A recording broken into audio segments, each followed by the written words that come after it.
sosialisasi nih, stres kuliah. Kakak nih, kakak mahasiswa, samperin yuk.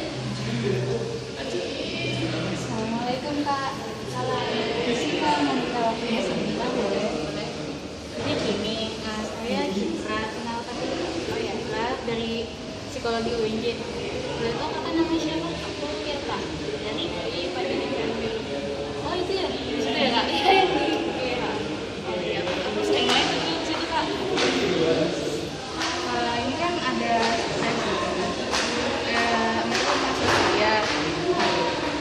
Aku tau nggak stres itu? Itu kayak apa ya?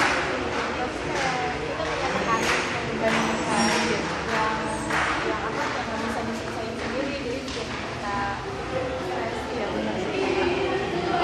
Pernah ngerasain stres nggak nih pas kuliah? Pernah lah pasti harusnya. Sama aku juga. Terus jadi kakak benar tadi yang stres itu. Jadi stres itu sebenarnya respon yang normal kak, respon yang wajar terhadap siapapun itu yang mendapatkan tekanan atau ancaman. Nah stres ini kan bisa terjadi juga sama mahasiswa kayak kita kak. Terus stres ini ada sumber-sumbernya. Yang pertama itu interpersonal. Nah interpersonal itu yang dari hubungan relasi kita dengan sosial kita kak, kayak kakak dengan teman kakak dengan dosen kakak, atau mungkin kakak dengan pacar kakak gitu. Oh iya. Kalau misalkan rival mungkin ya, rival dalam akademik. Terus yang kedua itu ada interpersonal, itu kayak lebih ke dalam diri sendiri sih kak. Biasanya kakak mungkin lagi kesulitan keuangan gitu. Terus habis itu ada akademik. Ya mungkin sekarang Desember ya kak, pasti kan musim-musimnya UAS. Pasti kan itu tekanan akademik. Terus yang keempat itu ada lingkungan. Sesuai masa dari lingkungan kakak kan, seperti ya di rumah atau ya di kampus nih, lingkungan sekitar kakak. Terus sebenarnya stres itu nggak cuma negatif aja kak, tapi ada yang positif juga, namanya eustress. Kalau yang negatif namanya distress. Nah stres ini bisa dampaknya macam-macam kak, dari dampak fisik, habis itu ada kognitif, ada emosi dan juga perilaku. Nah, kakak ini kalau saya stres ke mana nih dampaknya? Lebih ke arah mana ya? Jadi sisi iya responnya ke fisik kayak misalnya udah lelah, terus habis itu suka ngantuk gitu. Stres sih ini aja ya, apa ya, kayak jadi apa tuh alternatif yang bikin kita ketawa gitu loh, kayak lihat konten-konten yang lucu-lucu gitu.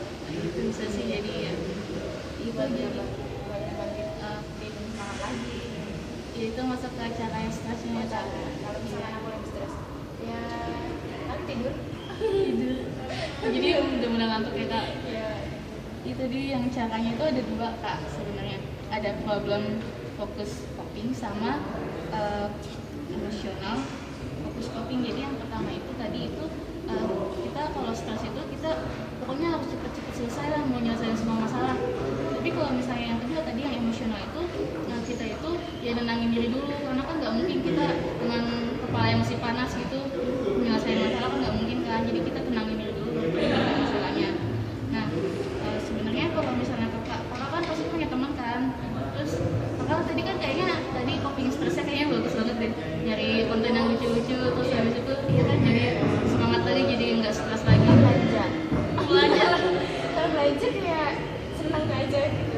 Oh jangan kemarin itu kalau bonus. Iya dong. Oh iya Allah. Itu dong Sama nih kayak cewek. namanya juga cewek. Iya aku juga suka kayak gitu kak. Terus jadi kalau misalnya teman kakak yang stres, yang pertama itu kakak bisa mendengarkan ceritanya. Dengarnya ceritanya dulu, jangan direspon dulu. Jadi semua keluhannya dengerin. Terus kalau misalnya enggak, kan kakak nanya kan apa masalahnya, terus kenapa bisa begitu, supaya dia sadar gitu loh sebenarnya masalahnya itu bisa diselesaikan. Terus yang ketiga itu tanyain sebenarnya yang teman kakak lakukan itu apa aja yang udah dilakukan, apakah sudah 100% dia menyelesaikan masalahnya. Terus yang keempat itu tanya gimana cara menurut teman kakak cara penyelesaiannya. Jadi di sini fungsinya kakak itu cuma sebagai pendengar dan pembimbing aja gitu, nggak langsung ngasih apa-apa. Tapi yang saya kata dia sendiri gitu kan.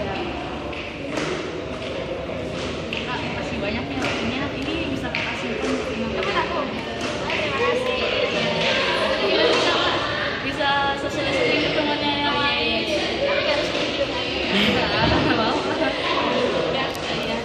banyak ya Kak.